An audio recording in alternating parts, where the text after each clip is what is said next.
8시간을 자고도 피곤하십니까? 전혀 쉬지 못한 것처럼 일어나십니까? 지금 제 말을 아주 주의 깊게 들어주십시오. 제가 지금 말씀드릴 내용이 여러분을 10년간의 불필요한 고통에서 구해드릴 수 있기 때문입니다. 저는 이민준 의사입니다. 올해 73이고 서울에서 20년 넘게 병원장으로 일하며 통합의학을 전문으로 해왔습니다. 40년의 의료 경력 동안 똑같은 말을 하며 제 병원을 찾아온 8,000명이 넘는 환자분들을 치료했습니다. 그분들은 이렇게 말씀하셨습니다. 이 원장님, 너무 피곤해서 더 이상 정신을 차릴 수가 없어요. 그런데 제 가슴을 아프게 하는 게 뭔지 아십니까? 대부분이 5년, 어떤 분들은 10년을 기다린 후에야 저를 찾아오셨다라는 겁니다. 소중한 인생에 5년을 탈진의 안개 속에서 허비하신 겁니다. 오늘 저는 대부분의 의사들이 절대 설명해주지 않는 것을 말씀드려야겠습니다. 여러분의 피로는 게으름이 아닙니다. 나약함도 아닙니다. 단순히 나이 드는 것도 아닙니다. 여러분의 피로는 몸속에서 뭔가 중대한 것이 무너지고 있다고 여러분의 몸이 비명을 지르는 것입니다. 그리고 이 경고 신호를 무시하신다면 여러분은 단순한 피곤함보다 훨씬 더 나쁜 것을 향해 곧장 걸어가고 계신 겁니다. 당뇨병을 향해, 심장병을 향해, 스스로를 돌볼 수 없게 만드는 갑작스러운 쇠약을 향해 걸어가고 계신 겁니다. 한 가지 예를 들어드리겠습니다. 석 달 전 강남에 사시는 68 세박 여사님이 제 병원에 오셨습니다. 계단 한 층을 쉬지 않고 오르는 것조차 거의 불가능하셨습니다. 6년간 피곤하셨다고 말씀하셨습니다. 6년이요? 정상적인 노화라고 생각하셨대요. 하지만 제가 제대로 된 검사를 했을 때 그분의 세포들이 질식하고 있다는 걸 발견했습니다. 여러분 몸의 모든 세포 안에 있는 작은 발전소인 미토콘드리아가 사실상 멈춰 있었습니다.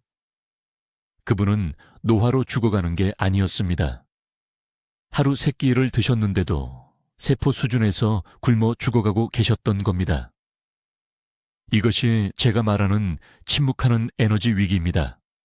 그리고 이것이 바로 지금 이 순간 여러분의 몸속에서 일어나고 있는 일입니다. 지금 목 옆쪽을 만져보십시오. 어서요. 해보세요. 턱 밑을 부드럽게 눌러보세요. 그 작은 동작만으로도 피곤하십니까? 팔이 무겁게 느껴지십니까? 그것이 첫 번째 경고 신호입니다. 여러분의 몸이 비상전력으로 돌아가고 있고 예비 발정이마저 곧 고장 날 것입니다. 여기 아무도 말해주지 않는 게 있습니다. 만성 피로에는 기존 의학이 완전히 무시하는 3가지 숨겨진 원인이 있습니다. 첫째, 여러분의 세포 발전소가 오작동하고 있습니다.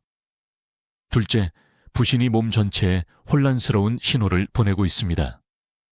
셋째, 자연스러운 일일 리듬이 산산조각 나서 여러분의 몸이 언제 에너지를 만들고 언제 쉬어야 할지 더 이상 모르는 상태입니다. 저는 한국에서 3,000명이 넘는 탈진 환자들에게서 이 3가지 에너지 소모를 확인했습니다. 그리고 우리가 이 3가지 문제를 체계적으로 고쳤을 때 그분들의 에너지가 돌아왔습니다. 6개월이 아니었습니다. 1년도 아니었습니다. 72시간 안에 그분들은 첫 변화를 느꼈습니다. 여러분은 이렇게 생각하실 수도 있습니다. 이 원장님, 저는 모든 걸 다 해봤어요. 비타민도 먹어봤고요. 커피도 더 많이 마셔봤고요. 억지로 운동도 해봤어요. 아무것도 효과가 없었어요. 이해합니다. 하지만 진실은 이렇습니다. 여러분은 증상과 싸우고 계셨지만 근본 원인은 매일매일 더 강해지고 있었던 겁니다. 앞으로 몇 분 안에 저는 3가지 에너지 소모 중 어느 것이 지금 여러분의 체력을 파괴하고 있는지 정확히 파악하는 방법을 보여드리겠습니다. 그런 다음 70이 시간 안에 여러분의 에너지 시스템을 재설정하는 제 체계적인 방법을 알려드리겠습니다. 비싼 건강보조식품도 필요 없습니다. 복잡한 의료 절차도 필요 없습니다. 여러분의 몸이 다시 자연스러운 에너지를 만들어내도록 신호를 보내는 특정 시간에 하는 특정 행동만 있으면 됩니다. 하지만 먼저 중요한 것을 이해하셔야 합니다. 회복 가능한 탈진과 위험한 탈진 사이에는 차이가 있습니다. 어떤 피로는 여러분이 스스로 답할 수 있는 몸의 도움 요청입니다. 다른 피로는 의학적 응급 상황입니다. 저는 여러분께 그 차이를 정확히 아는 방법을 보여드리겠습니다. 왜냐하면 이걸 잘못 판단하면 목숨을 잃을 수도 있기 때문입니다. 그러니 여러분, 가까이 다가오세요. 제가 지금부터 나눌 내용은 교과서의 이론이 아닌 20년간의 임상 증거에서 나온 것입니다. 지금 제 말을 아주 주의 깊게 들어주십시오.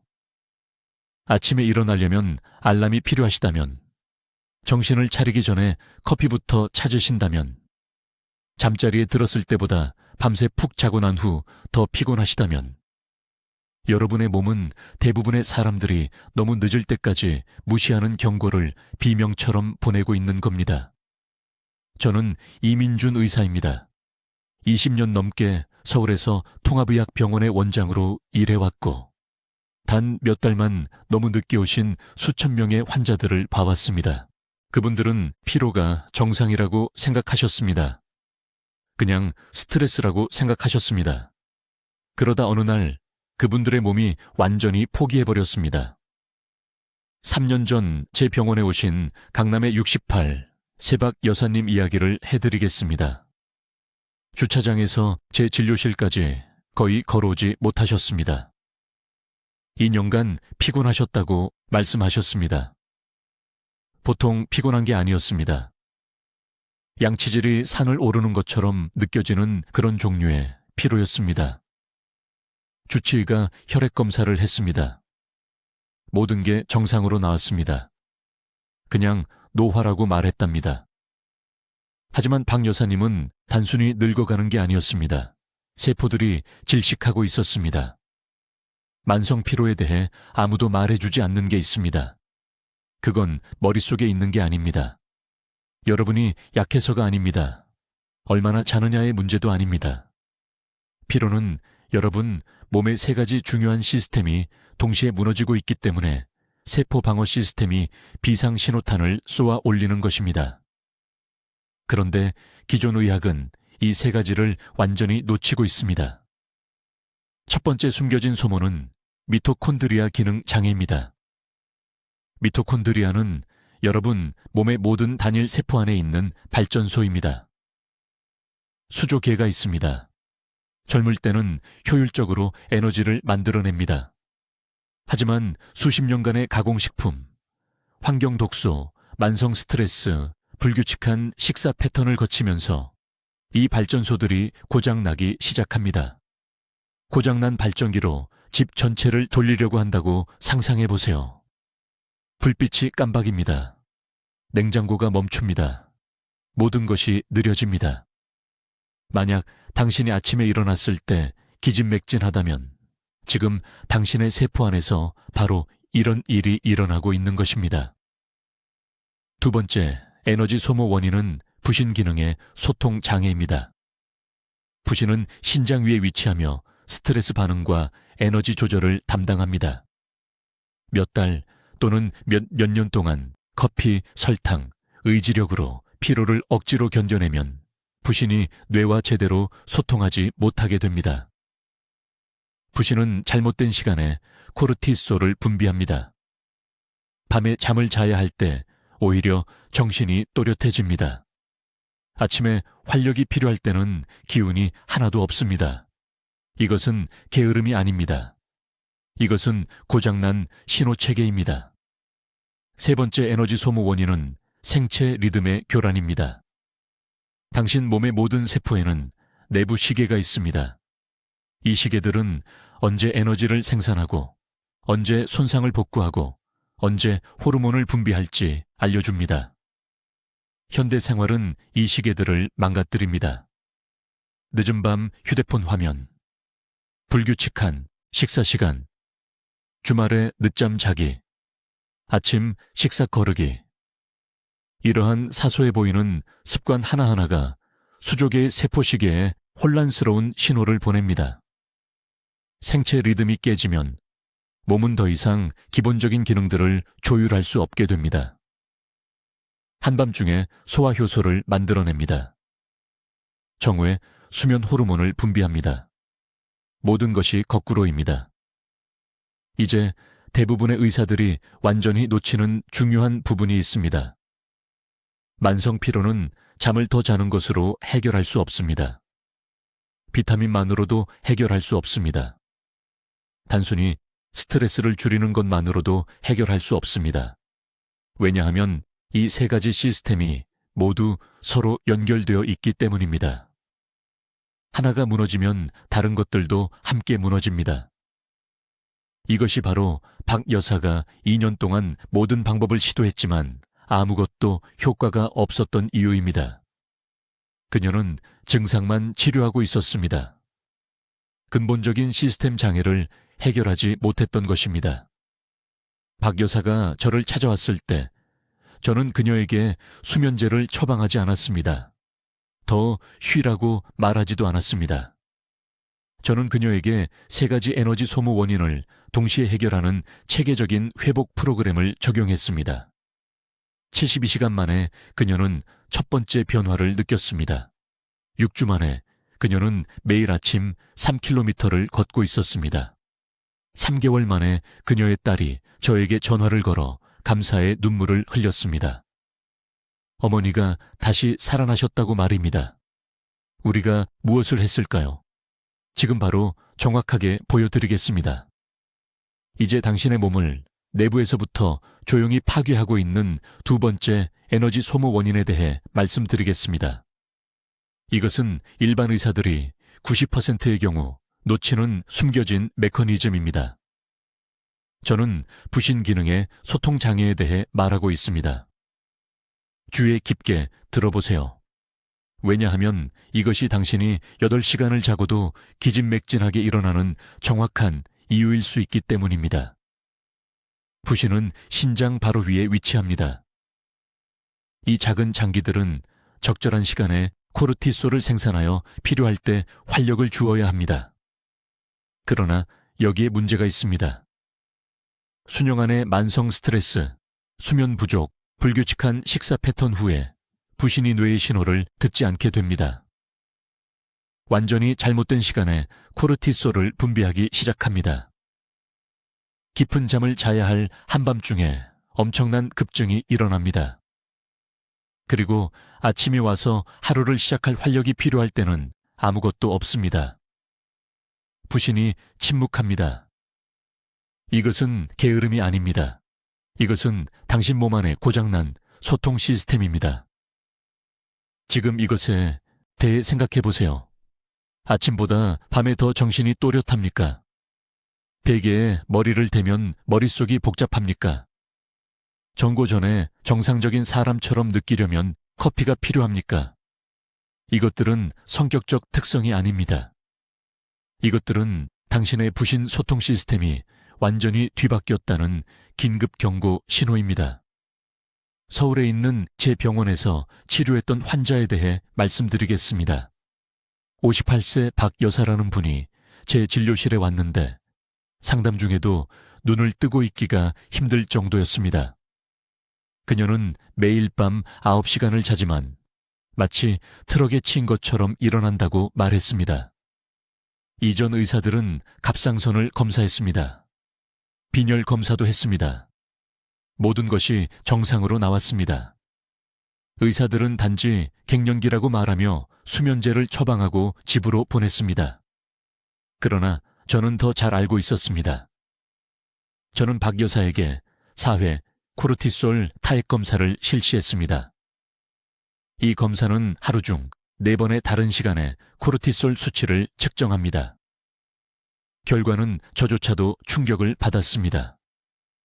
그녀의 코르티솔은 아침에 거의 0에 가까웠습니다. 저녁이 되면 정상 수치의 3배로 치솟았습니다. 그녀의 몸은 완전히 거꾸로 살고 있었습니다. 매일 아침 좀비처럼 느끼고 밤에 잠들지 못하는 것이 당연했습니다. 대부분의 사람들이 이해하지 못하는 것이 있습니다. 부신 소통이 고장나면 악순환이 만들어집니다. 밤에 높은 코르티솔이 깊은 잠을 파괴합니다. 깊은 잠 없이는 몸이 제가 앞서 말씀드린 에너지 공장인 미토콘드리아를 복구할 수 없습니다. 건강한 미토콘드리아 없이는 기진맥진하게 느껴집니다. 기진맥진하면 커피를 더 마시고 스트레스와 의지력으로 견뎌냅니다. 그 추가적인 스트레스가 부신 소통을 더욱 손상시킵니다. 매달 악화되면서 계속 반복됩니다. 최악의 부분은 이것입니다. 고장난 부신 소통은 단지 피곤하게 만드는 것이 아닙니다. 몸의 다른 모든 시스템을 공격하기 시작합니다. 혈당이 불안정해집니다. 하루 종일 단 것과 탄수화물을 갈망하게 됩니다. 왜냐하면 몸이 빠른 에너지를 필사적으로 찾고 있기 때문입니다. 면역 체계가 약해집니다. 코르티솔이 염증을 조절해야 하는데 이제 타이밍이 모두 잘못되었기 때문입니다. 더 자주 아프게 됩니다. 회복이 더 느려집니다. 혈압이 올라갑니다. 아무리 적게 먹어도 뱃살이 늘어납니다. 저는 40대와 50대 환자들이 마치 전쟁에서 막 살아남은 사람의 부신 패턴을 가지고 다니는 것을 보았습니다.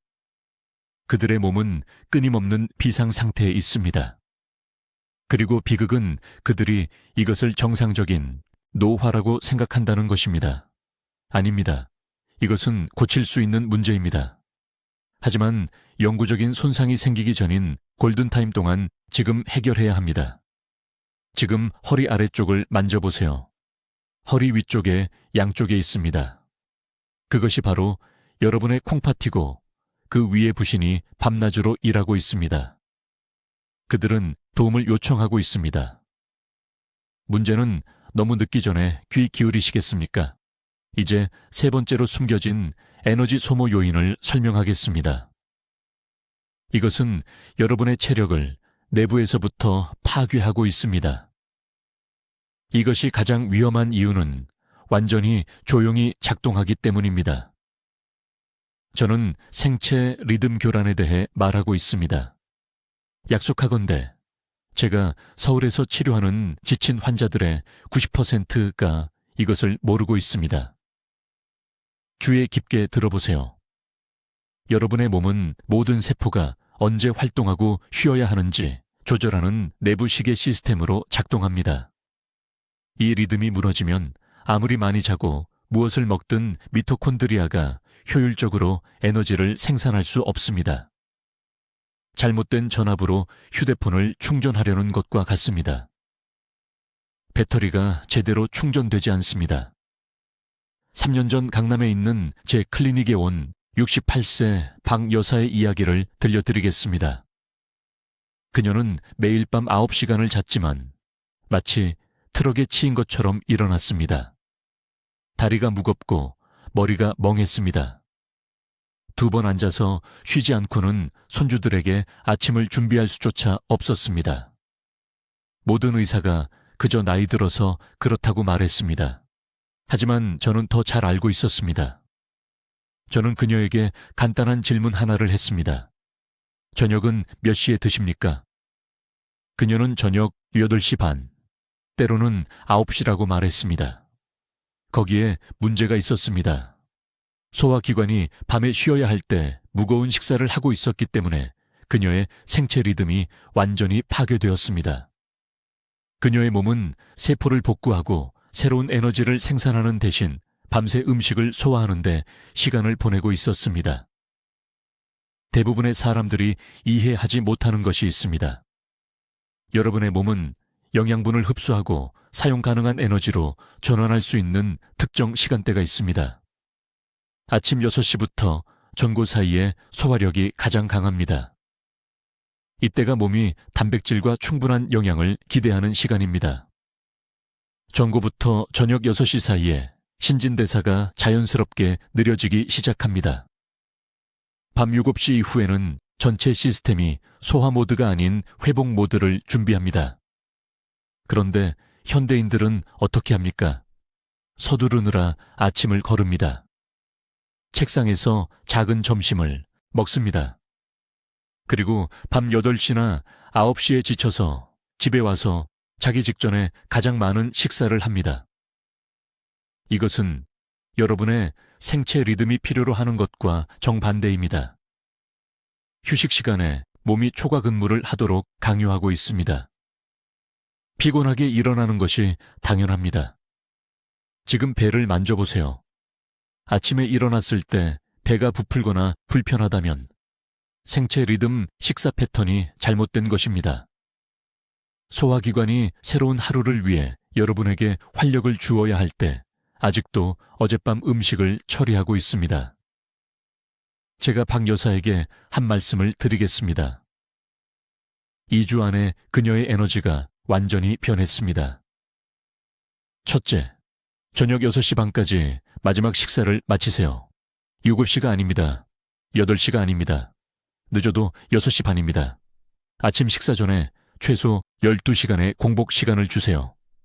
이것은 세포가 야간 회복 주기를 완료할 수 있게 합니다.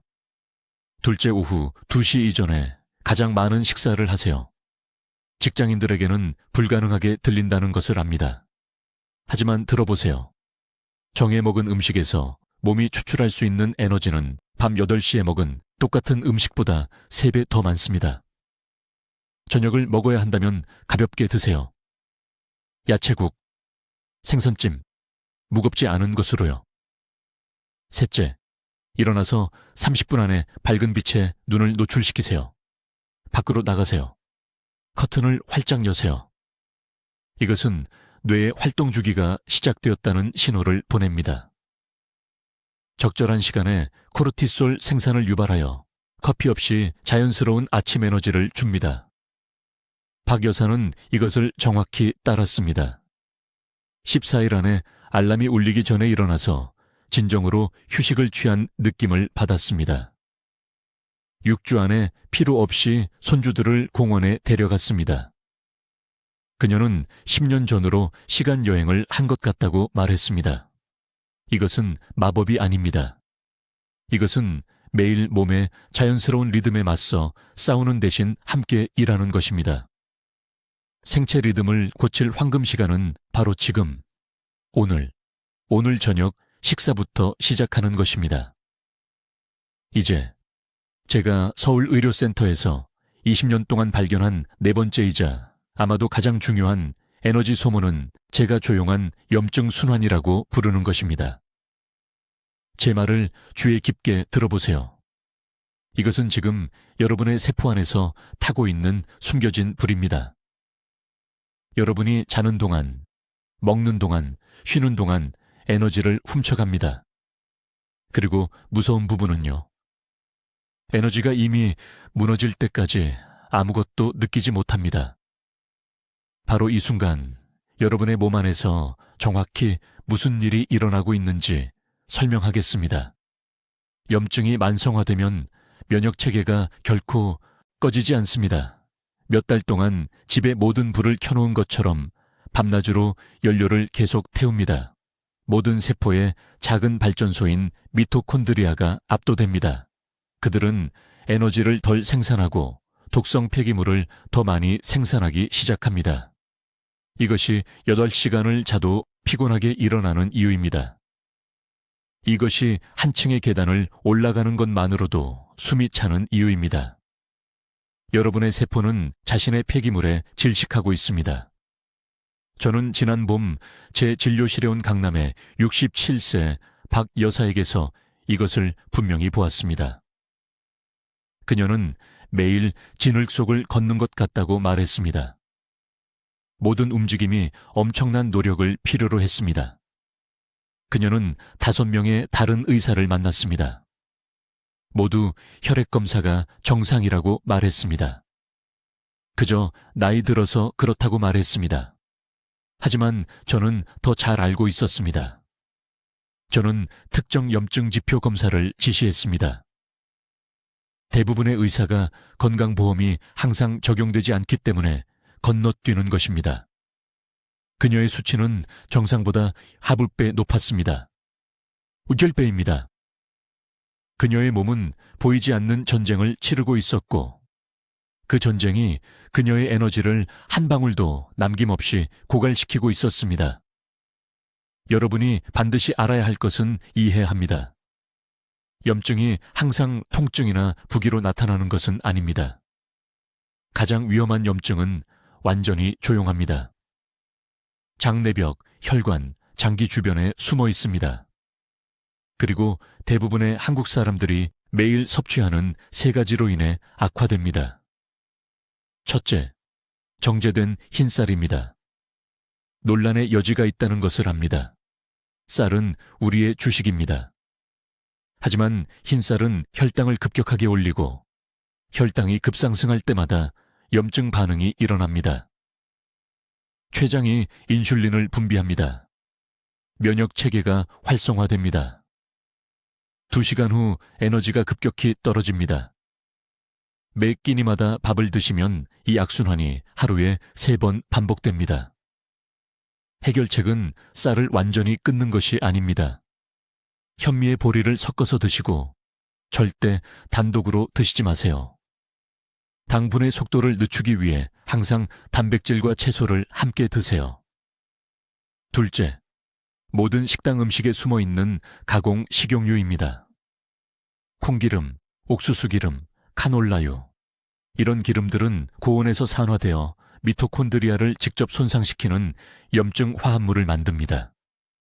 식당에서 치킨이나 튀김이나 볶음 요리를 드실 때 여러분은 체내 염증에 기름을 붓는 것입니다. 집에서는 이런 기름들을 즉시 버리세요. 약한 불 요리에는 올리브유만 사용하거나 참기름을 소량만 사용하세요.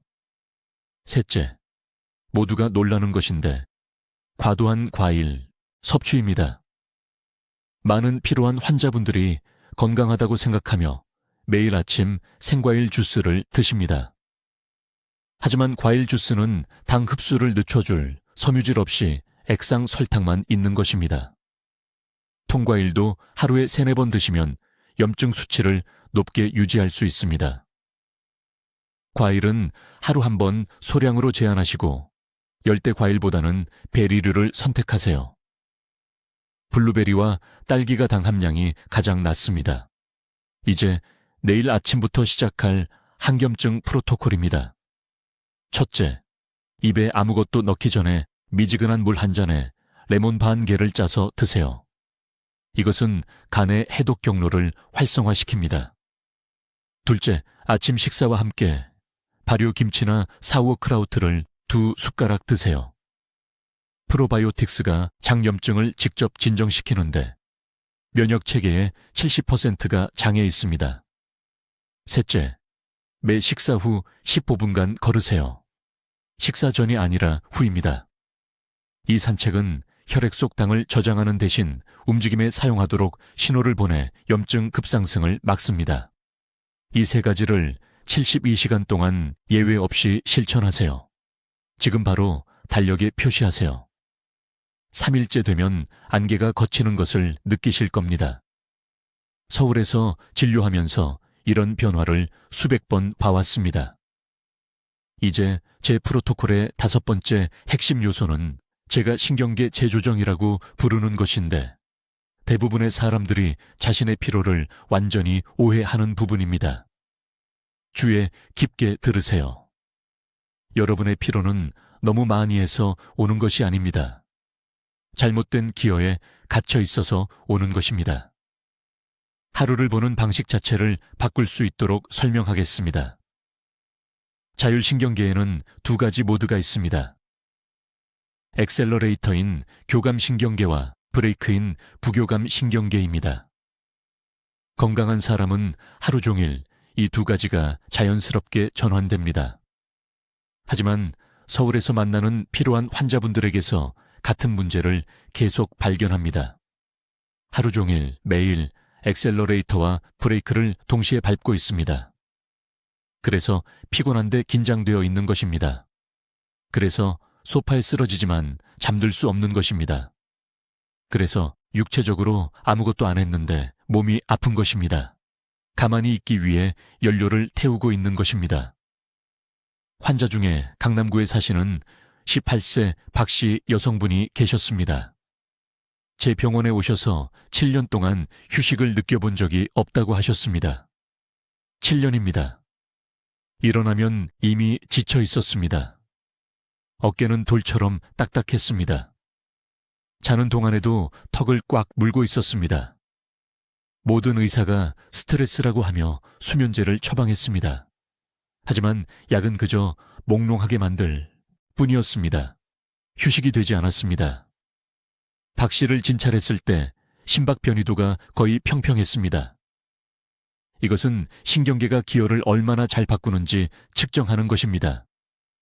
그분의 신경계는 전혀 전환되지 않았습니다. 하루 24시간 비상 모드에 갇혀 있었습니다. 몸은 호랑이에게 쫓기고 있다고 믿었습니다. 매 순간 책상에 앉아 있을 때도 텔레비전을 볼 때도 말입니다. 이것이 오늘날 한국에서 제가 보는 숨겨진 전염병입니다. 신경계가 쉬는 법을 잊어버렸습니다.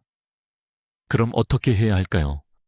박 씨에게 3가지 구체적인 재조정 기법을 알려드렸고 지금 여러분께도 알려드리겠습니다. 적어두세요. 첫째, 생리학적 한숨입니다. 이것은 부교감 브레이크를 수동으로 활성화하는 가장 빠른 방법입니다. 정확한 방법은 이렇습니다. 코로 빠르게 2번 숨을 들이마시세요. 짧은 코 훌쩍임 2번, 연속으로 합니다. 그 다음 입으로 천천히, 가능한 한길게 내쉬세요. 이것을 3번 연속하세요. 심박수가 즉시 떨어질 것입니다. 긴장감이 올라올 때마다 하세요. 회의 전에, 전화 후에, 식사하러 앉을 때, 이것은 몸에게 위험이 지나갔다고 알려줍니다. 둘째, 감각 재설정을 위한 암보인 V10호의 규칙입니다. 20분마다 20m 떨어진 것을 20초 동안 보세요. 눈은 스트레스 반응과 직접 연결되어 있습니다. 화면이나 휴대폰을 응시하면 주변 시야가 차단되고 이것은 뇌에 위험 신호를 보냅니다. 시선을 부드럽게 하고 시야를 넓히면 안전 신호를 보내게 됩니다. 이것은 눈 건강에 관한 것이 아닙니다. 신경계 건강에 관한 것입니다. 셋째, 제가 가르치는 가장 강력한 기법인데 의도적인 전환 순간입니다. 대부분의 사람들은 흐릿하게 살아갑니다. 일어나서 즉시 휴대폰을 확인합니다. 일을 마치고 즉시 요리를 시작합니다. 저녁을 먹고 즉시 텔레비전을 켭니다. 공백이 없습니다. 중립기어가 없습니다. 그래서 신경계가 모드를 전환하라는 신호를 받지 못합니다. 내일부터 3가지 전환 순간을 만드세요. 10초 전환 순간들입니다. 잠에서 깨면 침대 가장자리에 앉아서 일어서기 전에 3번 깊게 숨을 쉬세요. 집에 돌아오면 문 밖에 서서 들어가기 전에 10초 동안 팔과 다리를 털어내세요. 잠들기 전에 의자에 앉아서 방 안에서 볼 수 있는 5가지를 그냥 알아차리세요. 이것들이 너무 간단하게 들립니다. 하지만 이것들이 여러분 시스템에서 빠진 회로 차단입니다. 박 여사는 2주 동안 매일 이 3가지를 했습니다. 단 2주입니다. 그녀의 수면의 질이 너무나 극적으로 개선되어서 남편이 제게 무슨 약을 처방했냐고 물었습니다. 저는 아무 약도 주지 않았습니다. 기혈을 바꾸는 방법을 가르쳐 드렸을 뿐입니다. 여러분의 피로는 영구적이지 않습니다. 여러분의 몸은 망가지지 않았습니다. 하지만 휴식해도 안전하다는 신호를 몸에게 주어야 합니다. 자, 여러분 모두 주에 깊게 들으세요. 이것은 대부분의 의사들이 절대 말해주지 않을 부분입니다. 매일 여러분의 생명력을 빼앗아가는 세 번째 숨겨진 에너지 소모원입니다. 저는 일주기 리듬 파괴에 대해 말하고 있으며 이것이 가장 위험한 것일 수 있습니다. 왜냐하면 너무 늦을 때까지 그것이 일어나고 있다는 것을 느낄 수 없기 때문입니다. 간단한 용어로 설명해 드리겠습니다. 여러분, 몸의 모든 세포 안에는 작은 시계가 있습니다. 비유가 아닙니다. 실제 생물학적 시간 측정기가 있어서 몸에게 언제 에너지를 생산할지, 언제 손상을 복구할지, 언제 호르몬을 방출할지 알려줍니다. 이 시계들이 자연스러운 낮과 밤의 주기와 동기화되지 않으면 여러분의 전체 에너지 시스템이 무너집니다. 미토콘드리아가 효율적으로 연료를 생산하지 못합니다. 부신이 잘못된 시간에 코르티솔을 방출합니다. 여러분의 몸은 언제 깨어 있어야 하고 언제 쉬어야 하는지 혼란스러워합니다. 서울에서 6,000명이 넘는 환자를 치료한 후 저를 두렵게 하는 것은 이것입니다. 대부분의 사람들은 자신의 일주기, 리듬이 깨졌다는 것을 전혀 모릅니다. 그들은 자정에 휴대폰을 확인하는 것이 해롭지 않다고 생각합니다. 주말에 늦잠 자는 것이 회복에 도움이 된다고 믿습니다. 인공 조명은 중요하지 않다고 가정합니다. 이러한 가정들 하나하나가 세포 수준에서 그들의 에너지를 파괴하고 있습니다. 강남구에 사는 58세 박 씨라는 환자가 있었습니다. 그는 완전히 지친 상태로 제 클리닉에 왔고 매일 밤 9시간을 자지만 잠들었을 때보다 더 피곤하게 깨어났습니다. 그의 혈액 검사는 아무런 이상을 보이지 않았습니다. 다른 의사들은 그저 스트레스일 뿐이라고 말했습니다. 하지만 제가 그에게 한 가지 특정 질문을 했을 때 모든 것이 명확해졌습니다. 저는 그에게 저녁을 몇 시에 먹느냐고 물었습니다. 그는 밤 9시나 10시쯤, 때로는 더 늦게 먹는다고 말했습니다. 그것이 핵심이었습니다. 여러분의 소화 시스템은 자체 일주기 시계를 가지고 있습니다.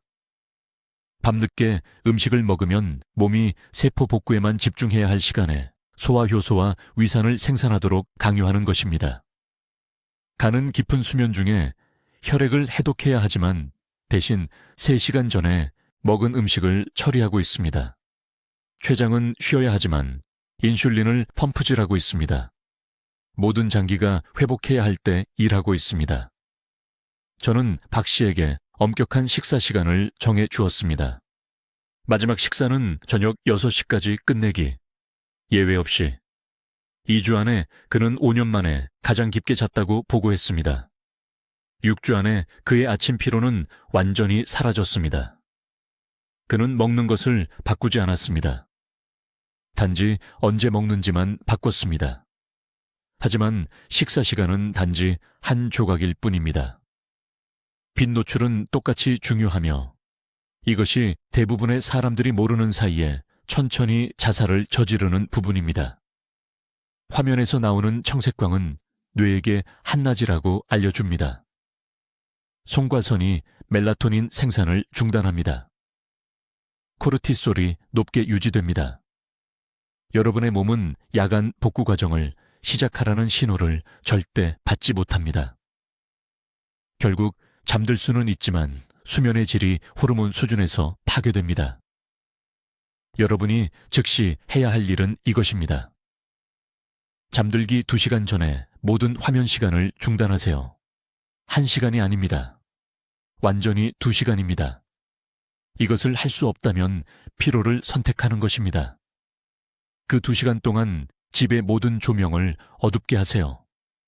가능하면 따뜻한 오렌지색 전구를 사용하세요. 이것은 밤이 다가오고 있다고 뇌에 신호를 보냅니다.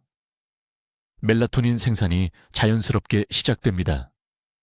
천이 떨어지기 시작하면서 깊고 회복적인 수면을 준비합니다. 하지만 아침도 똑같이 중요합니다. 깨어난 후 30분 이내에 자연광에 눈을 노출시켜야 합니다. 창문을 통해서가 아닙니다. 실제 야외 빛입니다. 이것은 뇌의 주 일주기 시계를 재설정하고 코르티솔 곡선을 적절하게 시작합니다. 10분이면 충분합니다. 이 하나의 습관이 어떤 비타민 보충제보다 여러분의 에너지를 위해 더 많은 일을 할 것입니다. 이 조언을 무시하는 환자들은 영원히 피곤합니다. 정확히 따르는 사람들은 72시간 이내에 결과를 봅니다. 여러분의 몸은 자연스러운 리듬으로 돌아가기를 간절히 원합니다. 여러분은 단지 그것에 맞서 싸우는 것을 멈춰야 합니다. 이제 여러분 모두 지난 20년 동안 서울에서 만성적으로 지친 3,000명이 넘는 환자들에게 사용해온 정확한 행동 계획을 드리겠습니다. 이것은 이론이 아닙니다. 이것은 사람들이 너무 피곤해서 더 이상 똑바로 생각할 수 없을 때 효과가 있는 것입니다. 첫째, 여러분의 특정 피로 패턴을 확인해야 합니다. 3가지 유형이 있으며 이것은 중요합니다. 왜냐하면 잘못된 유형을 치료하면 모든 것이 악화되기 때문입니다. 유형 1, 8시간을 자고도 지친 상태로 깨어납니다. 이것은 미토콘드리아 기능 장애입니다. 세포 발전소가 에너지를 제대로 생산하지 못하고 있습니다. 유형 2, 오후에 심하게 무너지고 커피나 설탕이 절실히 필요합니다. 이것은 부신 오작동입니다. 스트레스 호르몬 시스템이 혼란스러워서 잘못된 시간에 발사되고 있습니다. 유형 3, 피곤해야 할 밤늦게 2번째 활력이 생깁니다. 이것은 일주기 리듬 파괴입니다. 내부 시계가 완전히 거꾸로 되어 있습니다. 여러분은 어느 것입니까? 솔직해지세요. 많은 분들이 3가지 모두를 가지고 있지만 하나가 항상 주요 문제입니다. 지금 바로 적어두세요. 다음은 첫 방문 시 모든 환자에게 제공하는 72시간 에너지 재설정 방법입니다. 앞으로 3일 동안 다음을 따르세요. 정확히 이대로 따라하십시오. 수정하지 마시고 단계를 건너뛰지 마십시오. 첫째 날은 정화의 날입니다. 카페인, 가공 설탕, 알코올을 모두 끊으셔야 합니다. 네, 즉시요. 불가능하게 들리시겠지만 몸이 깨끗한 상태에서 시작해야 합니다. 대신 2시간마다 미지근한 물 한 컵에 천일염을 한 꼬집 넣어서 드십시오. 정제염이 아닙니다. 천일염입니다. 이것이 세포 단위에서 수분을 보충해 줍니다. 따뜻하게 조리된 음식만 드십시오. 찬 샐러드도 얼음물도 안 됩니다. 전통 의학에서는 찬 음식을 소화하기 전에 몸이 따뜻하게 드는데 에너지를 소비해야 합니다. 지금 당신은 그 에너지를 낭비할 여유가 없습니다. 둘째 날은 리듬 재설정의 날입니다.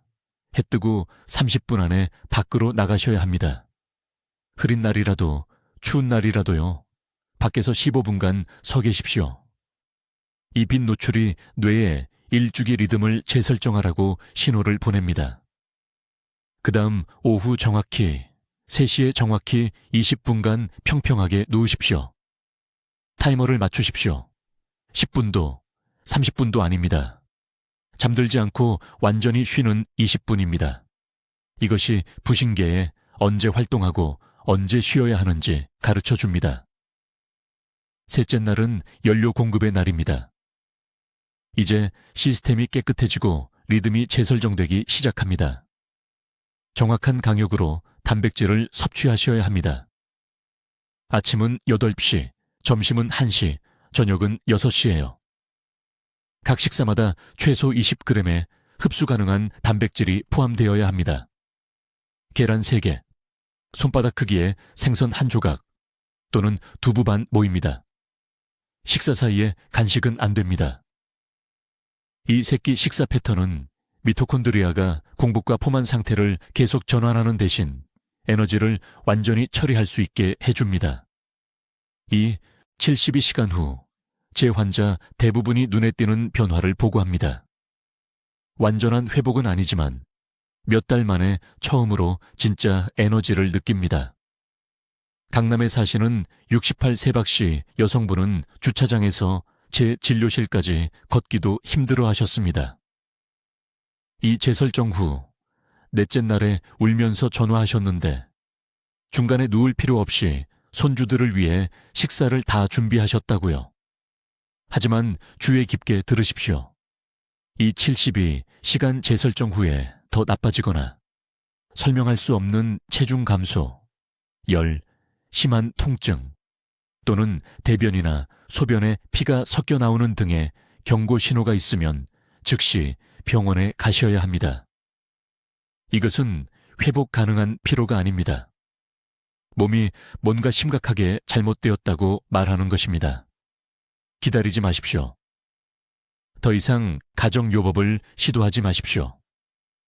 다른 모든 분들은 이제 기초가 마련되었습니다. 이것은 의지력의 문제가 아닙니다. 몸이 자연스러운 에너지 생산을 재건하는데 필요한 특정 조건을 제공하는 것입니다. 댓글에 입력하십시오. 70이 시간 재설정을 완료하겠습니다. 저를 위해서가 아닙니다. 건강하고 강한 당신이 필요한 가족을 위해서입니다. 피로로 고통받는 한 사람과 오늘 이것을 공유하십시오. 수년간의 불필요한 고통에서 그들을 구할 수 있습니다. 저는 이민준 박사이고 건강한 모습으로 뵙겠습니다.